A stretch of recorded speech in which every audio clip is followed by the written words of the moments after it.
और सीधे आपको लखनऊ लेकर चलते हैं, जहां पर कैबिनेट की बैठक के बाद सरकार की प्रेस कॉन्फ्रेंस हो रही है।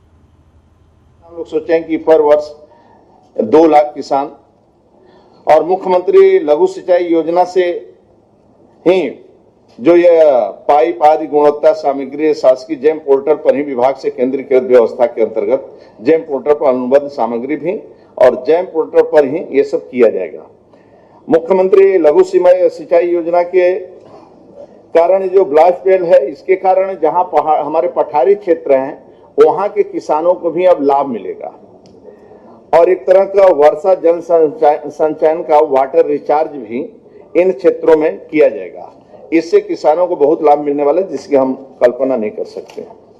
दूसरी योजना जो है हमारा ये चौधरी चरण सिंह दलमऊ पंप नहर प्रणाली है।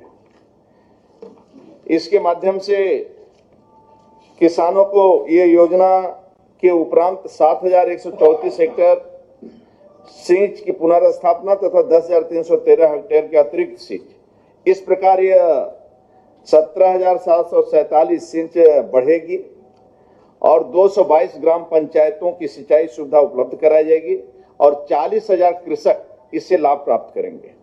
परियोजना के कमांड क्षेत्र में जो डार्क जोन है और उससे भी परियोजना को पूर्ण लाभ मिलेगा। भूगर्भ जल स्तर भी वृद्धि होगी और इस परियोजना से जन सामान्य को, जिसमें अधिकांश कृषक और पूर्ण रूप से कृषि पर निर्भर है, सिंचाई को सुनिश्चित और नियमित व्यवस्था होने से उत्तम फसल मिलने के कारण पारिवारिक आय वृद्धि होने पर जीवन स्तर भी बेहतर होगा।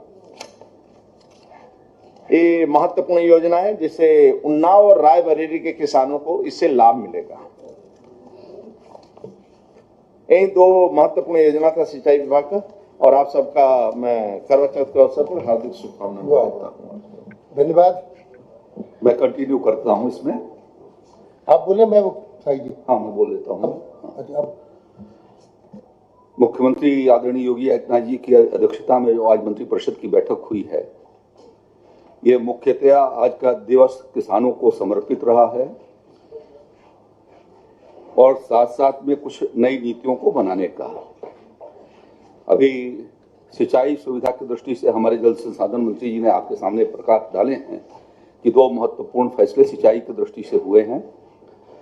प्रदेश में अवर्षण और कमजोर मानसून और अतिवर्षा या बाढ़ के कारण जो क्षति हुई है, उस संदर्भ में उत्तर प्रदेश कृषि विभाग ने आज एक प्रस्ताव लाया था और उस प्रस्ताव के अंतर्गत जो सहमति प्राप्त हुई है कि चना और मसूर के हम 1.5 लाख मिनी किट निःशुल्क, 2.5 लाख मिनी किट किसानों को हम निःशुल्क उपलब्ध करवाएंगे।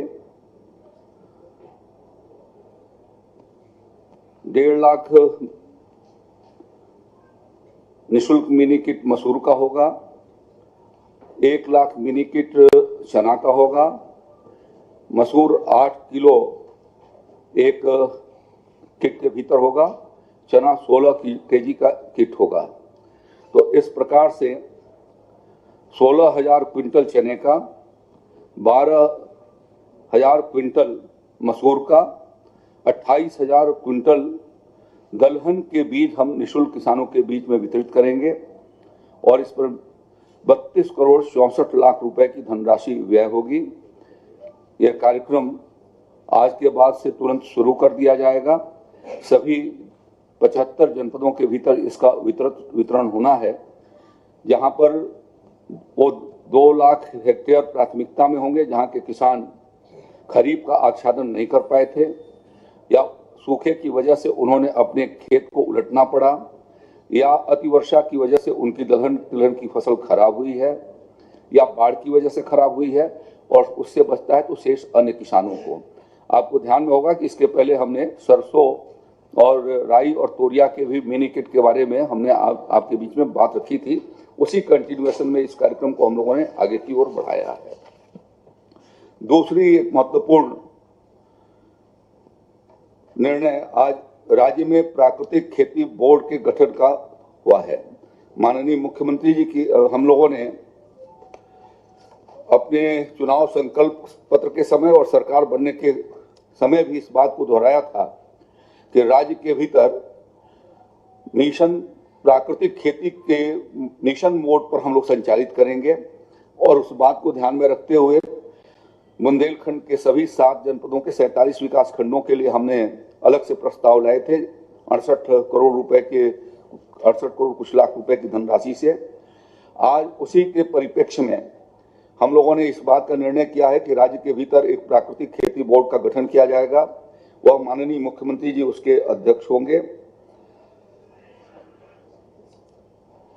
कृषि मंत्री उसके उपाध्यक्ष होंगे। कृषि विभाग, वित्त विभाग, कृषि विपणन, उद्यान और खाद्य प्रसंस्करण, पशुपालन, दुग्ध विकास, पंचायती राज, ग्रामीण विकास विभाग, सहकारिता विभाग, कृषि विभाग, वित्त विभाग, कृषि विपणन, उद्यान एवं खाद्य प्रसंस्करण, पशुपालन एवं दुग्ध विकास, पंचायती राज एवं ग्रामीण विकास, सहकारिता, सूक्ष्म एवं लघु उद्यम विभाग के मंत्री इसके सदस्य होंगे। इनके सभी के अपर मुख्य सचिव या प्रमुख सचिव भी उसका सदस्य होंगे और वर्ष भर में ये 2 बार इसकी बैठक माननीय मुख्यमंत्री जी की अध्यक्षता में होगी। हर 6 माह पर उसकी कार्य योजना बनाए जाने की दृष्टि से और उसके क्रियान्वयन की समीक्षा की दृष्टि से मुख्य सचिव उत्तर प्रदेश के अध्यक्षता में एक दूसरी बॉडी गवर्निंग बॉडी के रूप में बनेगी, जिसके कृषि उत्पादन आयुक्त भी सदस्य होंगे। साथ साथ में जितने विभागों की मैंने चर्चा किया है वो सारे विभागों के प्रमुख सचिव और सचिव उसके अपर मुख्य सचिव और प्रमुख सचिव उसके सदस्य होंगे। उसमें माननीय मुख्यमंत्री जी राज्य के 2 ऐसे प्रमुख किसान को नामित कर सकेंगे इस बोर्ड के भीतर, पहले वाले बोर्ड के भीतर, जिसमें जो प्राकृतिक खेती की विधा से किसान काम कर रहे हैं और ऐसे 2 कृषि वैज्ञानिकों को भी नामित करने का उनको अधिकार प्राप्त दिया गया है उसके भीतर। इसी तरीके से मुख्य सचिव के अध्यक्षता वाली समिति के लिए 2 किसान नामित करने का अधिकार कृषि मंत्री के पास होगा और एक तीसरी समिति इसकी मॉनिटरिंग और जमीनी इसके क्रियान्वयन की दृष्टि से जिला राज्य स्तरीय प्राकृतिक कृषि बोर्ड का गठन होगा, जो जिलाधिकारी की अध्यक्षता में होगा और उप निदेशक कृषि उसका सचिव होगा और इन्हीं विभागों के अधिकारी उसके भीतर शामिल होंगे। और राज्य के भीतर प्राथमिकता के आधार पर हम लोगों ने इस बात का निर्णय किया है कि नमामि गंगे कार्यक्रम योजना के अंतर्गत या